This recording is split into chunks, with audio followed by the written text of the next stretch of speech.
اعوذ باللہ من الشیطان الرجیم بسم اللہ الرحمن الرحیم وَإِذَا قِيلَ لَهُمْ مَاذَا أَنزَلَ رَبُّكُمْ قَالُوا أَسَاطِيرُ الْأَوَّلِينَ لِيَحْمِلُوا أَوْزَارَهُمْ كَامِلَةً يَوْمَ الْقِيَامَةِ وَمِنْ أَوْزَارِ الَّذِينَ يُضِلُّونَهُمْ بِغَيْرِ عِلْمٍ أَلَا سَاءَ مَا يَزِرُونَ۔ وَإِذَا قِيلَ لَهُمْ، اور جب کہا جاتا ہے ان سے ماذا انزل ربکم، کیا نازل کیا تمہارے رب نے، جب کہا جاتا ہے ان سے کہ کیا اتارا تمہارے رب نے، قالو تو وہ کہتے ہیں اساطیر الاولین، پہلوں کی کہانیاں، پہلوں کی قصے کہانیاں ہیں جی۔ جب کہا جاتا ہے ان سے کہ کیا اتارا تمہارے رب نے تو کہتے ہیں اساطیر الاولین، پہلوں کی کیا ہیں، قصے کہانیاں ہیں۔ یہ ان کا انداز اختیار کرنا یا یوں انکار کرنا، اس سے کیا وہ بچ جائیں گے؟ نہیں۔ لیحملوا اوزارہم، تاکہ اٹھائیں وہ اپنے بوجھ، اوزار جمع ہے، تاکہ اٹھائیں وہ اپنے بوجھ، کاملہ مکمل، تاکہ اٹھائیں وہ اپنے مکمل بوجھ، یوم القیامتی، قیامت کے دن، ومن اوزار الذین، اور ان لوگوں کے بوجھ میں سے بھی، یضلونہم، کہ جنہیں انہوں نے کیا کیا، گمراہ کیا، کہ گمراہ کیا انہوں نے جن کو، بغیر علم، بغیر علم کے، ظاہر ہے گمراہی ہوتی جہالت کی وجہ سے ہے، تو ان لوگوں کے بوجھ میں سے بھی کہ جن کو گمراہ کیا انہوں نے بغیر علم کے، الا خبردار، ساء ما یزرون، برا ہے جو وہ بوجھ اٹھائیں گے، برا ہے جو وہ بوجھ اٹھائیں گے۔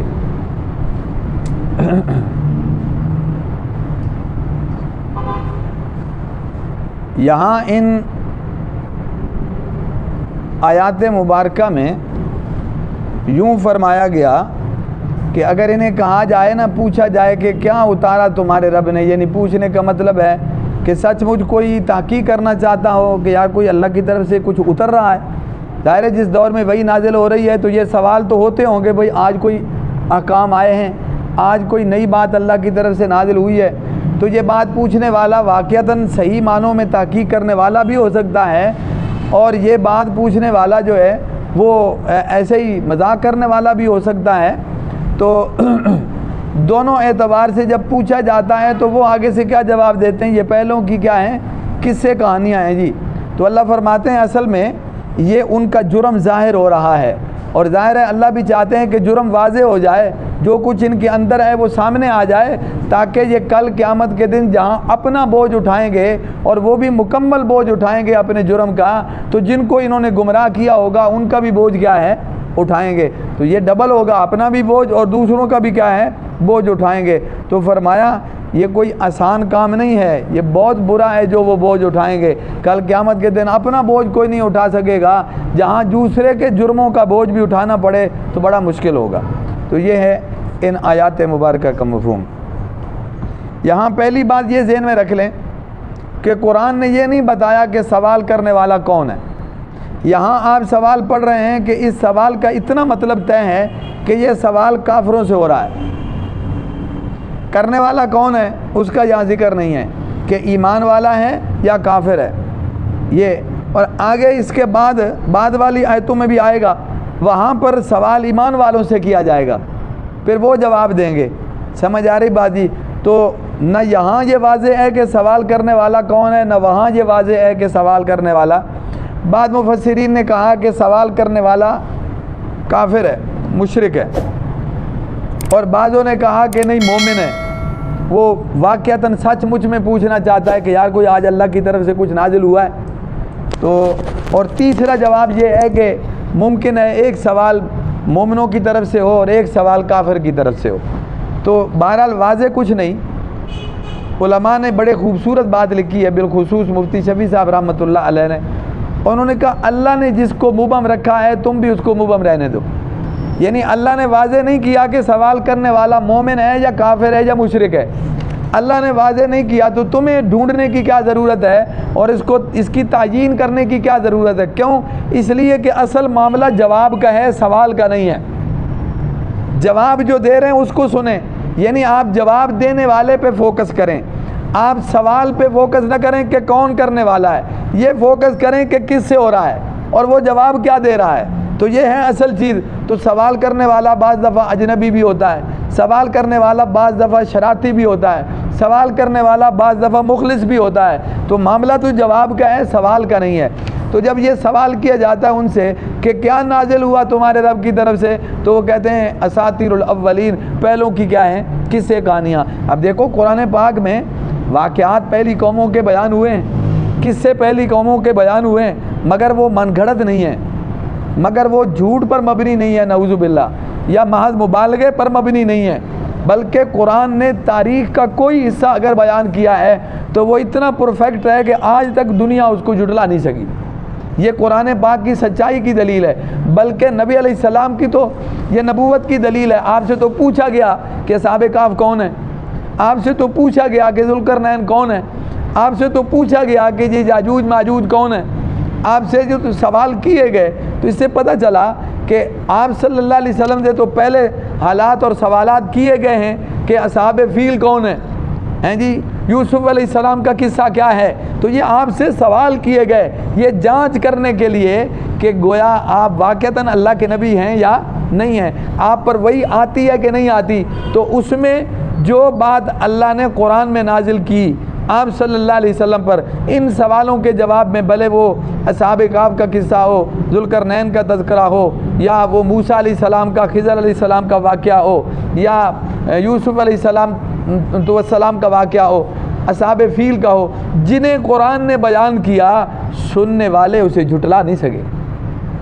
وہ یہ نہیں کہہ سکے کہ جناب ہماری معلومات کچھ کہتی ہیں اور قرآن کچھ کہہ رہا ہے، بلکہ الٹا یا تو تسلی ہو گئی یا بالکل گنگے ہو گئے اور چپ ہو گئے، لاجواب ہو گئے کہ بالکل صحیح بات بیان کی ہے، اس میں کچھ بھی غلط نہیں ہے۔ تو اس لیے سوال کرنے والا جو ہے وہ جب سوال کرتا ہے تو جواب پر فوکس کریں کہ وہ کیا کہہ رہے ہیں کہ اساطیر الاولین، یہ پہلوں کے قصے کہانیاں ہیں، یعنی وہ یہ بیان کرنا چاہتے ہیں کہ جیسے قصوں کا سر پیر کوئی نہیں ہوتا اور وہ حقیقت پر مبنی نہیں ہوتے، بعض دفعہ من گھڑت قصے ہوتے ہیں، افسانے ہوتے ہیں، گویا وہ یہ تاثر دینا چاہ رہے ہیں کہ پہلوں کے قصے ہیں، حالانکہ قرآن پاک میں قصے ہیں مگر مصدقہ ہیں، سمجھ آ رہی، قصے ہیں اور حقیقت پر مبنی ہیں، یہ کہانیاں نہیں ہیں، سمجھ آ رہی بات جی، یہ محض من گھڑت واقعات نہیں ہیں، یہ حقیقت پر مبنی ہیں، اور صرف ان میں واقعہ برائے واقعہ، قصہ برائے قصہ بھی نہیں ہے، اس میں بھی اللہ نے کئی حکمتیں پوشیدہ رکھی ہیں، کئی سبق اللہ نے اس میں پوشیدہ رکھے ہیں، اور ہدایت کا کتنا سامان اللہ نے اس میں رکھ دیا ہے۔ تو اصل میں تو نظر ہونی چاہیے تھی اس سے حاصل ہونے والے نتائج پر، اور ان آیات اور ان واقعات اور قصص سے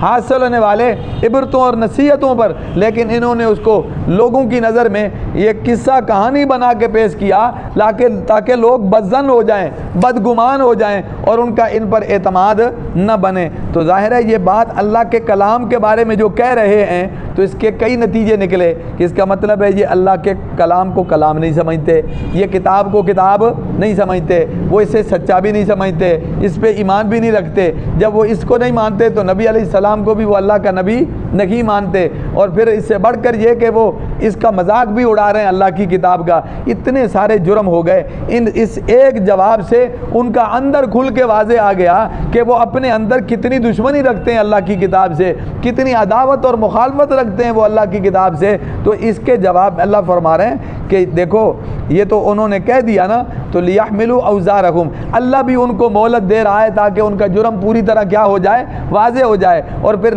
ظاہر بات ہے کہ یہ پھر اپنے جرموں کا بوجھ بھی ضرور اٹھائیں گے۔ تو جرم جس طرح جرم کر رہے ہیں بوجھ بھی پورا یہی اٹھائیں گے، ان کے ساتھ کوئی اور شریک نہیں ہوگا۔ تو بعض دفعہ مہلت ملتی ہے، کوئی اس سے توبہ کر لیتا ہے اور اس مہلت کو کیش کر لیتا ہے اور اس سے فائدہ اٹھا لیتا ہے، اور بعض بد نصیب وہ ہوتے ہیں کہ وہ مہلت ملنے سے کوئی فائدہ نہیں اٹھاتے، الٹا وہ مجرم بالکل ظاہر ہو جاتے ہیں اور سب کے سامنے آ جاتا ہے۔ تو اس لیے یہاں یہ فرما دیا کہ پھر اس پر پورا ان کو کیا ہے، عذاب ملے گا، یعنی اپنا پورا بوجھ اٹھائیں گے، اور صرف اپنا ہی نہیں اٹھائیں گے، ان کا بھی اٹھائیں گے جن کو یہ باتیں کر کے گمراہ کر دے۔ کس سے کہانیاں ہیں، اس انداز سے بات کرتے تھے تاکہ لوگ ایمان نہ لائیں، تاکہ لوگ گمراہ رہیں، تاکہ لوگ اس سے بدگمان ہو جائیں۔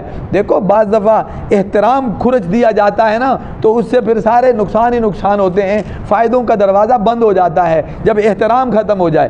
آپ کسی عالم سے بھی فائدہ اٹھانا چاہتے ہیں، آپ کے دل میں احترام نہیں ہوگا تو نہیں اٹھا سکیں گے۔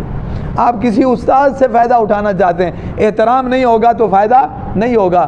ظاہر ہے پھر اللہ کی کتاب، اللہ کا نبی اور رسول، اگر ان کا احترام نہیں ہوگا تو جناب ہدایت کا دروازہ ہی نہیں کھلتا، ایمان کا دروازہ ہی نہیں کھلتا، پھر فوائد اور ثمرات کہاں ہوں گے؟ تو اس لیے یہ لوگ جان بوجھ کر لوگوں کے دل میں یہ زہر گھولتے تھے کہ یہ تو قصے کہانیاں ہیں۔ سمجھ آ رہی بات جی؟ تو اللہ نے فرمایا کہ یہ ایک تو خود گمراہ تھے، جب دوسروں کو کہہ رہے ہیں تو ان کو بھی کیا کر رہے ہیں؟ گمراہ کر رہے ہیں، تو پھر ان کو ڈبل عذاب ہوگا، ایک اپنے گمراہ ہونے کا اور دوسرا دوسروں کو گمراہ کرنے کا۔ جیسے قرآن پاک میں ایک اور جگہ آتا ہے کہ جو گمراہ کرنے والے ہوں گے نا ہیں جی، ان کے بارے میں جو گمراہ ہوں گے ان کے کہے پر وہ کہیں گے ربنا آتہم ضعفین من العذاب، اللہ ان کو ڈبل عذاب دے، اس لیے کہ یہ خود بھی گمراہ تھے، انہوں نے ہمیں بھی کیا کیا ہے؟ گمراہ کیا ہے۔ تو بے شک جو گمراہ ہوئے وہ بچ تو نہیں سکیں گے، ان کے پاس بھی سمجھنے اور سوچنے کی صلاحیت موجود تھی اور رستے موجود تھے، لیکن وہ تو مجرم ہوئے، ان کا بوجھ وہ نہیں اٹھائیں گے، وہ اپنے حصے کا بوجھ اٹھائیں گے۔ ہاں یہ چونکہ ان کا جرم ڈبل ہے، ایک خود گمراہ ہوئے، دوسرا دوسروں کو بھی کیا کیا ہے؟ گمراہ۔ تو اس کا یہ مطلب نہیں ہے کہ یہ دوسروں کا بوجھ اٹھائیں گے تو وہ بری ہو جائیں گے، نہیں۔ اللہ نے یہاں قرآن میں جو بات کی ہے نا وہ یہ ہے کہ وَمِنْ أَوْزَارِ الَّذِينَ يُضِلُّونَهُمْ، ان کے بوجھ میں سے جن کو انہوں نے گمراہ کیا ہے، یعنی اس کا مطلب ہے کہ ان کے گمراہ کرنے کی وجہ سے جو ان کا جرم ہے گمراہ کرنے والا، یہ اس کا بوجھ اٹھائیں گے۔ ظاہر ہے اس بوجھ کا تعلق ان سے ہوگا جن کو انہوں نے کیا کیا ہے؟ گمراہ کیا ہے، تو وہ اپنے گمراہ ہونے کا عذاب بھگتیں گے، یہ اپنے گمراہ ہونے کا بھی بھگتیں گے اور ان کو گمراہ کرنے کا بھی بھگتیں گے، تو اس لیے ان کا عذاب کیا ہو جائے گا؟ ڈبل۔ اب قرآن پاک کی ایک اور آیت ہے وَلَا تَزِرُ وَازِرَةٌ وِزْرَ أُخْرَىٰ، کوئی کسی کا بوجھ نہیں اٹھائے گا، کوئی کسی کا بوجھ نہیں اٹھائے گا۔ یہ بالکل صحیح ہے، یہ جو آیت آپ پڑھ رہے ہیں کہ یہ اپنا بھی بوجھ اٹھائیں گے اور ان کے جرم کا بھی، ان کے گمراہی کا بھی، تو اس کا یہ مطلب نہیں ہے کہ ان کی گمراہی کا بوجھ ان پہ ڈال دیا جائے گا اور وہ بری ہو جائیں گے، نہیں نہیں۔ یہ جو آیت ہے نا قرآن کی کہ کوئی کسی کا بوجھ نہیں اٹھائے گا، اس کو سمجھیں کہ اس کا مطلب ہے کہ کوئی کسی کا بوجھ نہیں اٹھائے گا۔ کوئی بیٹا باپ کی طرف سے یہ نہیں کہہ سکتا کہ باپ کافر ہے تو اس کا بوجھ مجھ پہ ڈال دو، اس کو بری کر دو، یا کوئی باپ کہے کہ میرا بیٹا کافر ہے اس کا بوجھ مجھ پہ ڈال دو، اس کو کیا کر دو؟ بری کر دو۔ کوئی کسی کا بوجھ نہیں اٹھائے گا، اور یہ جو بوجھ اٹھا رہے ہیں نا یہ ان کا کب اٹھا رہے ہیں؟ انہوں نے جرم نہیں کیا، ان کا جرم ڈبل نہیں ہے، تو ان کا جرم ڈبل ہے تو بوجھ بھی کیا ہوا؟ ڈبل ہوا۔ اس کا مطلب ہے کہ وہ جو آیت ہے کہ کوئی کسی کا بوجھ نہیں اٹھائے گا وہ بالکل اپنی جگہ پر حقیقت ہے، کوئی کسی کا بوجھ نہیں اٹھائے گا۔ یہ جو بوجھ اٹھا رہے ہیں ڈبل، ان کا جرم بھی کیا ہے؟ ڈبل ہے، اور ان کے بوجھ اٹھانے سے وہ بری بھی نہیں ہوں گے، وہ اپنی جگہ پر مجرم اور قصوروار ہوں گے۔ تو اس لیے اللہ نے تو ان کو مہلت دی، لیکن انہوں نے اس مہلت سے الٹا ناجائز فائدہ اٹھایا اور جرم میں بڑھ گئے، اور اتنا بڑھ گئے کہ بالکل واضح ہو گیا کہ واقعتاً یہ اللہ کے دین کے کیا ہیں؟ مخالف ہیں۔ تو اللہ بھی چاہتے ہیں کہ تاکہ یہ جرم واضح ہو جائے اور یہ تاکہ کل کو بوجھ اپنا مکمل اٹھائیں اور الٹا ان کا بھی اٹھائیں جن کو انہوں نے کیا کیا ہے؟ گمراہ کیا ہے۔ آ جائے گی سمجھ میں بات جی؟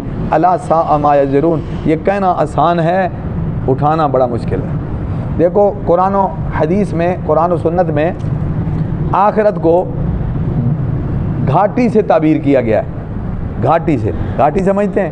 یہ پہاڑی رستہ، مشکل جو ہے نا وہ رستے، اتار چڑھاؤ اور نشیب و فراز والے رستے، یہ گھاٹیوں کے رستے کہلاتے ہیں۔ سیدھا رستہ ہو بالکل، اس پہ بوجھ اٹھا کے چلنا آسان ہے، بوری رکھ کے سر پہ اور سیدھے رستے پہ چلنا، رستہ بالکل صاف ہو لیکن سر پہ کیا ہو؟ بوجھ ہو، تو آسان ہے؟ نہیں ہے۔ پھر یہ بوجھ ہو اور رستہ بھی سیدھا نہ ہو، پھر آسان ہے؟ نہیں۔ اور پھر وہ رستہ چڑھائی والا بھی ہو، گھاٹی کا بھی ہو، اب بوجھ اٹھا کے چڑھنا آسان ہے؟ نہیں ہے۔ اور وہ بوجھ بھی ڈبل ہو، اپنا بھی ہو کسی اور کا بھی ہو، تو آپ کا کیا خیال ہے؟ یہ آسان ہے؟